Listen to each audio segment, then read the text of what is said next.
I knew it would happen eventually. I wasn't prepared for it to happen so soon. And really, I thought I had more time. I thought I had at least until middle school when I could handle this appropriately by ignoring it or hiding in the kitchen, just drinking wine straight out of the bottle. I knew I couldn't be the only girl in his life forever.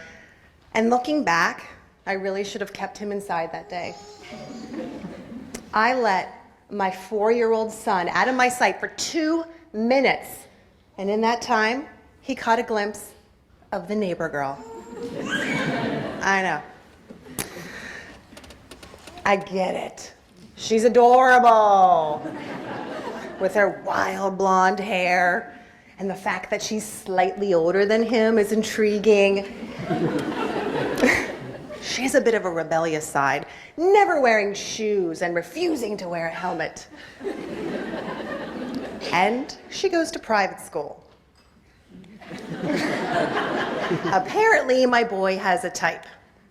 He has all sorts of friends that are girls, and I usually have to remind him not to play so rough.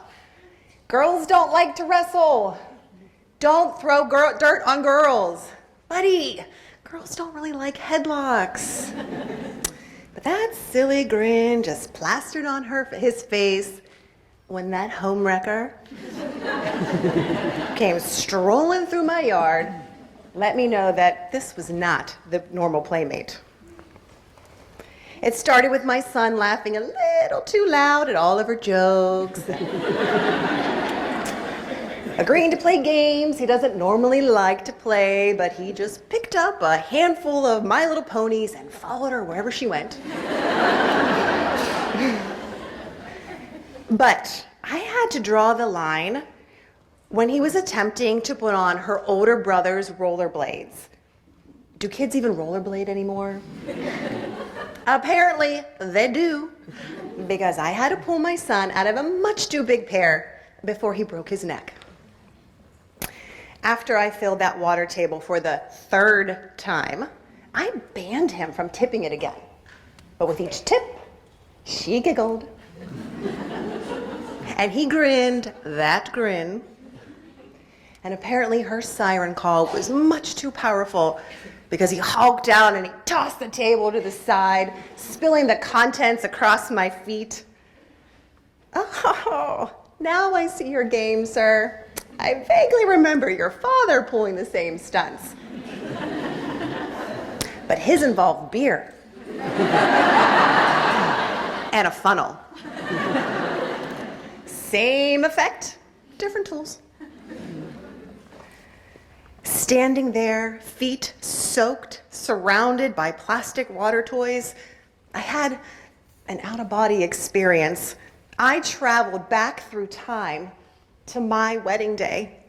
I was standing there in my gorgeous dress. There wasn't a line on my face. And my waist, so small. And my mother-in-law came in, and she had said the most sweet and heartfelt sentiments. She told me I was the daughter that she had always hoped for, and she had dreamed that her son would marry someone just like me. And then it all goes blurry.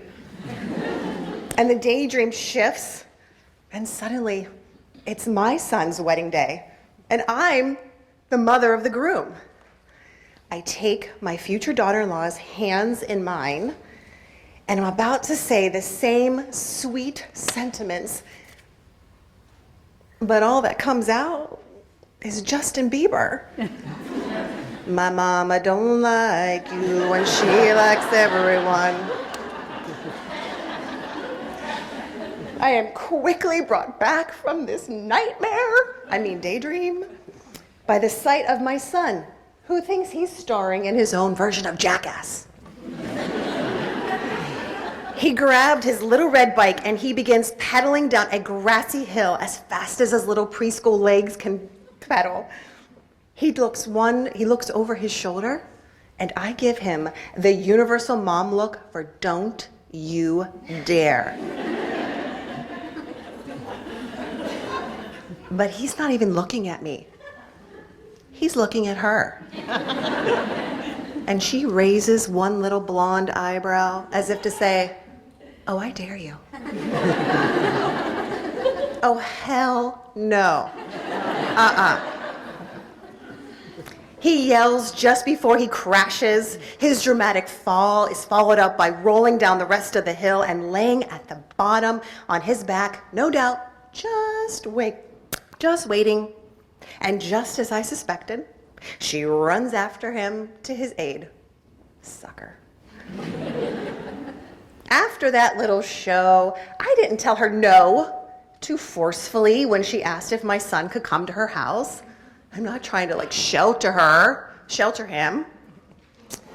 It was dinner time in like 5 hours.